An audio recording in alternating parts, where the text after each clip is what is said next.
1981 সালের জুন মাস।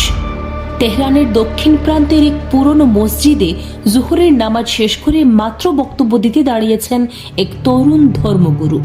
তার সামনে রাখা একটি পুরনো রেকর্ডার, যা সেই সময়ের সাধারণ এক যন্ত্র মনে হলেও আসলে সেটি ছিল একটি ঘাতক বোমা। হঠাৎ বিকট শব্দে কেঁপে উঠল পুরো মসজিদ, ধোঁয়ায় আচ্ছন্ন চারপাশ। সেই বিস্ফোরণে রক্তাক্ত অবস্থায় লুটিয়ে পড়লেন সেই দীর্ঘদেহী বক্তা। তার ডান হাতটি চিরতরে পক্ষাঘাতগ্রস্ত হয়ে গেল। চিকিৎসকরা যখন তাকে বাঁচানোর আপ্রাণ চেষ্টা করছেন, তখন কেউ কল্পনাও করেনি যে এই পঙ্গু হাত দিয়েই তিনি আগামী 3 দশক ধরে মধ্যপ্রাচ্যের সবচেয়ে শক্তিশালী রাষ্ট্রের লৌহ মানব হয়ে শাসন করবেন। তিনি আর কেউ নন, আয়াতুল্লাহ আলী খামেনি, যার একটি ইশারায় পারস্য উপসাগরে ঢেউ উঠে, যার নির্দেশে হাজার হাজার ক্ষেপণাস্ত্র ইসরায়েলের দিকে তাক করা থাকে। সেই মানুষটির শেষ মুহূর্তটা ছিল অবিশ্বাস্য। 2026 সালের 28 ফেব্রুয়ারি ভোরের আলো ফোটার আগেই তেহরানের আকাশ কেঁপে উঠল মার্কিন ও ইসরায়েলি মিসাইলের গর্জনে। আর সেই ধ্বংসস্তূপের নিচেই চাপা পড়ল 86 বছর বয়সী এক শাসকের দীর্ঘ ইতিহাস।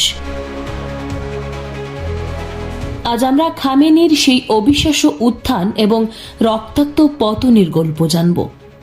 1939 সালে ইরানের মাশহাদ শহরে এক অতি সাধারণ ঘরে জন্ম নেন আলী খামেনি।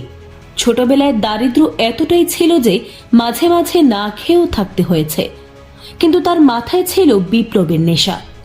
তিনি ছিলেন আয়াতুল্লাহ খোমেনির সবচেয়ে বিশ্বস্ত শিষ্য। শাহের শাসনের বিরুদ্ধে লড়াই করতে গিয়ে বারবার জেল খেটেছেন, শিকার হয়েছেন অমানসিক নির্যাতনের। কিন্তু 1979 সালের বিপ্লব যখন শাহকে ক্ষমতাচ্যুত করল, তখন খামেনি হয়ে উঠলেন নতুন ইরানের অন্যতম কারিগর। 1989 সালে যখন খোমেনি মারা যান, তখন খামেনি ছিলেন কেবল একজন প্রেসিডেন্ট। তার না ছিল উচ্চতর ধর্মীয় পদবি, না ছিল সংবিধানের সর্বোচ্চ নেতা হওয়ার যোগ্যতা। কিন্তু পর্দার আড়ালে ঘটে গেল এক নাটকীয় মোড়। রাতারাতি সংবিধান সংশোধন করা হলো, তার ধর্মীয় পদমর্যাদা বাড়িয়ে দেওয়া হলো এবং তিনি হয়ে উঠলেন ইরানের সুপ্রিম লিডার। এরপর দীর্ঘ 35 বছর ধরে তিনি ছিলেন ইরানের একচ্ছত্র অধিপতি। খামেনির শাসনকাল মানেই ছিল যুক্তরাষ্ট্র আর ইসরায়েলের সাথে ইঁদুর বেড়াল খেলা। তিনি ইসরায়েলকে বলতেন ক্যান্সার আক্রান্ত টিউমার।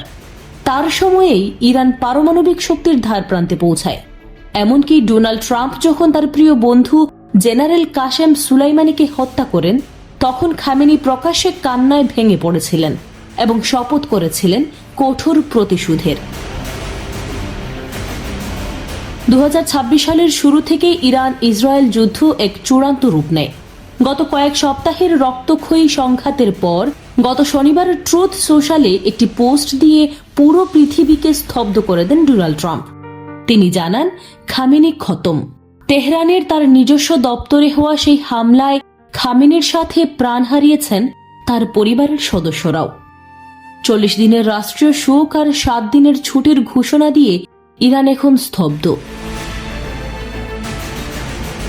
এক প্রবল প্রতাপশালী শাসকের অধ্যায় শেষ হল এক ভয়াবহ ধ্বংসস্তূপের মাঝে। খামেনির পর কে? ইরান কি এখন গৃহযুদ্ধের দিকে যাবে, নাকি নতুন কোনো লিডার আসবে পারস্যের মসন্দে? আপনার কি মনে হয়, খামেনির এই মৃত্যু কি মধ্যপ্রাচ্যে শান্তি আনবে, নাকি আরো বড় কোনো প্রলয়ের শুরু? কমেন্টে আপনার মতামত জানান। ভিডিওটি ইনফরমেটিভ মনে হলে শেয়ার করুন।